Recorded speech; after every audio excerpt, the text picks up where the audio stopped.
Hello guys! Welcome back to my channel! For today's vlog ay nandito tayo ngayon sa Cebu Pier 1. So, papunta kami ng Bohol. Dito kami sasakay ng ferry. Ang ferry namin is Ocean Jet.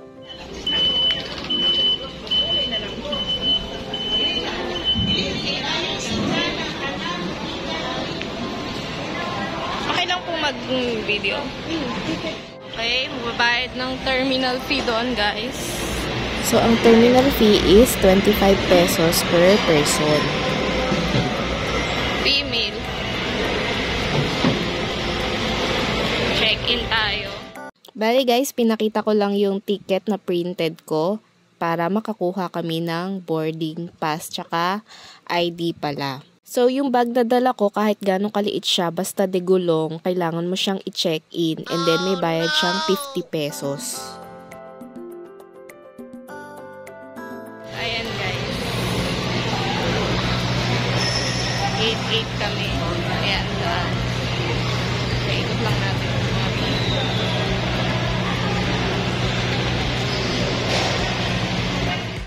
So guys, eto ang itsura ng Cebu City Pier 1.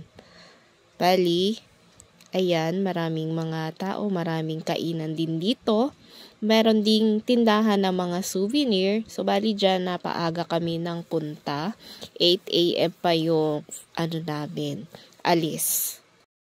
Ayan guys, ang ferry sasakyan namin. Pero mamaya pa kami, mga 8:20. Wow, I'm pretty! So, bali guys, ang ticket namin, binuko siya sa may Klook. Ang round trip na halaga niya is 1,800 per person.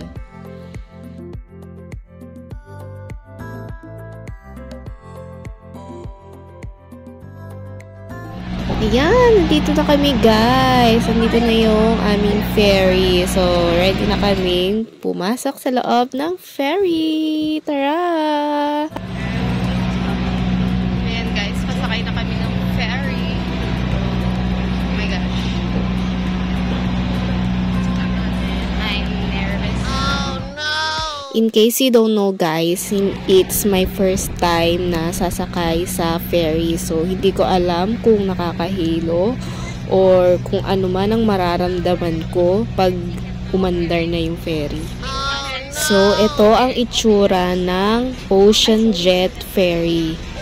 So, nung nagbook kasi ko ng ferry na to, wala siyang choices. Meron pala siyang parang deck.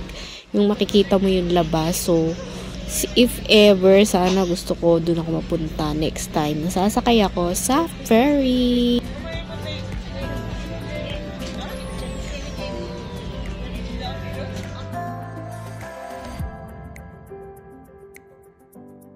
Hi guys, so ayan, mag-ferry na kami pupuntang doon.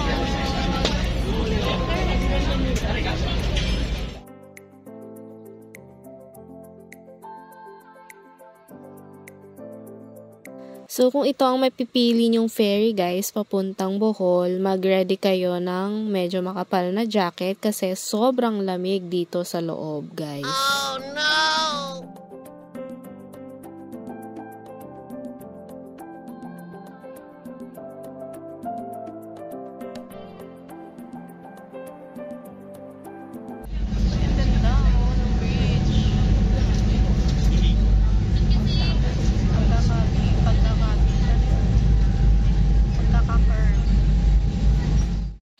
So, first time riding a ferry, sobrang okay guys. Hindi ko naramdaman ang pagkahilo or whatsoever. Ay, meron pala akong naramdaman guys. Sobrang lamig. Nakakapanginig sa lamig. Ang biyahe pala mula Cebu papuntang Bohol ay umabot siya ng mahigit 2 oras guys. Pero dahil sa ganda naman ng tanawin, ng mga dagat, ayan, ma-enjoy mo naman yung biyahe mo.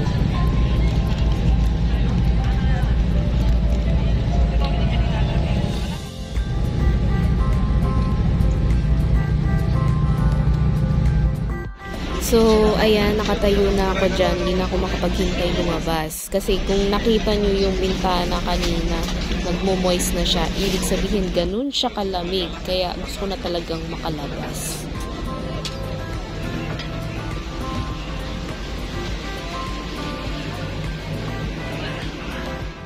Para makuha nyo yung baggage nyo, kailangan pakita nyo yung sticker number. Kailangan ipagparehas siya para maklaim nyo na siya. Ano kami?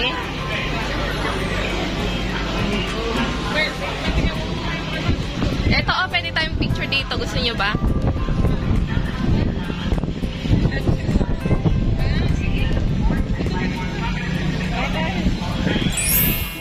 And here we are, guys. Nandito tayo sa Tagbilaran Pier dito sa Bohol.